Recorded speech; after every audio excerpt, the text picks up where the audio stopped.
देश की जनता आम लोगों के बीच में चर्चा हो रही है। अब आदरणीय प्रधानमंत्री जब इस तरह की बात कर रहे हैं, इसका मतलब है ईवीएम सेट है। ये जो दावा किया गया है हास्यास्पद है। तब लोकतंत्र का मतलब क्या है, चुनाव का मतलब क्या है?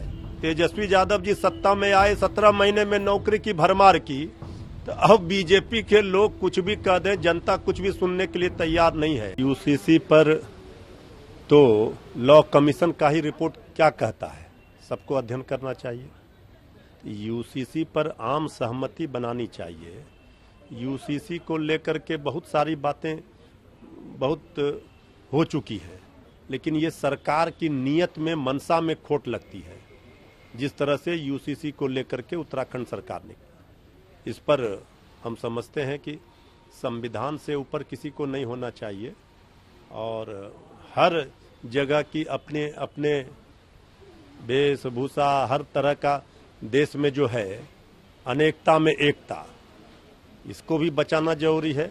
किसी धर्म विशेष को टारगेट करके अगर ये किया जा रहा है तो ये उचित नहीं है। ये हम समझते हैं कि इससे भी बड़े मुद्दे देश के सामने हैं, महंगाई, बेरोजगारी, भुखमरी, इस पर बात होनी चाहिए। सपा पर्सनल लॉ बोर्ड भी इसका विरोध कर रहा है। तो हमने तो पहले ही कहा कि लॉ कमीशन का ही आप रिपोर्ट देखेंगे 2018 में, तो जब जब इलेक्शन चुनाव सामने होता है तब इसी तरह के मुद्दों पर बहस की जाती है।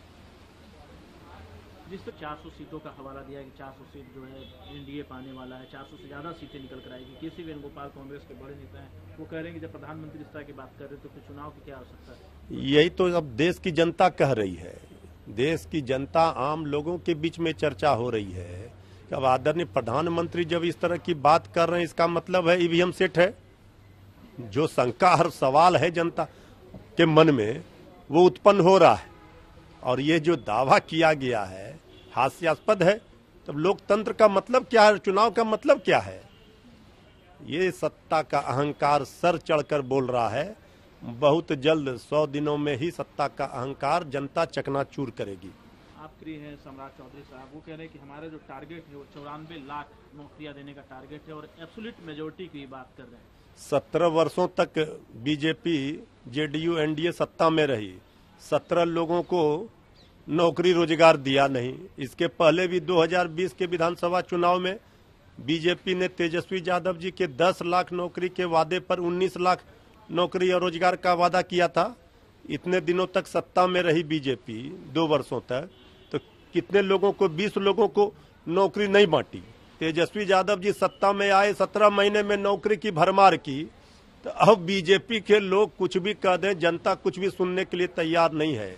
जनता ने देखा है तेजस्वी यादव जी के सत्ता में आने के बाद, उप मुख्यमंत्री बनने के बाद नौकरी की भरमार बिहार में हुई। और ये रोजगार पुरुष नौकरी का जो नियुक्ति पत्र बांटने का सिलसिला हुआ, तो देश में इसकी चर्चा होने लगी। बीजेपी कुछ नहीं करेगी। तेजस्वी यादव जी जो फाइलों में साइन करके आए हैं, उस नौकरी को बंद हम नहीं करवाने देंगे। राहुल गांधी यात्रा झारखंड भी पहुंची। खूंटी में उन्होंने कहा कि बीजेपी और आरएसएस ने देश में नफरत फैला दिया है और न्याय के लिए मुझे यात्रा निकालना पड़ा और लक्ष्य इस यात्रा का न्याय सबको मिलना है। नहीं, ये तो बिल्कुल सही बात राहुल गांधी जी कह रहे हैं। देश के जो हालात हैं, आपसी सद्भाव, सद्भावना, भाईचारा, मिल्लत, प्रेम, इस का अभाव देखा जा रहा है। और ये दंगा, फसाद, उन्माद, नफरत का बीज बोया जा रहा है। इसके खिलाफ तो लड़ाई है। और राहुल गांधी जी घूम रहे हैं, भारत जोड़ो यात्रा किए, न्याय यात्रा पर हैं, तो अच्छी बात है, अच्छी पहल कर रहे हैं। समर्थन, जन समर्थन मिल रहा है उनको।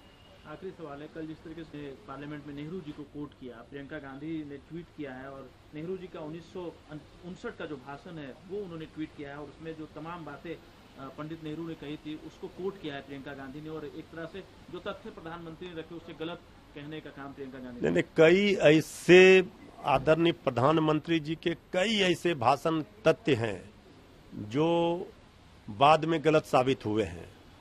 आदरणीय प्रधानमंत्री जी मच्छर भी काट रहा तो कह रहे हैं ये नेहरू जी की गलती है। अपने 10 वर्षों की उपलब्धि 2 घंटे में नहीं बता पाए। उस 2 घंटे में ज्यादा तो वो नेहरू जी, इंदिरा जी पर, कांग्रेस पर, विपक्ष पर ही बोलते रहे।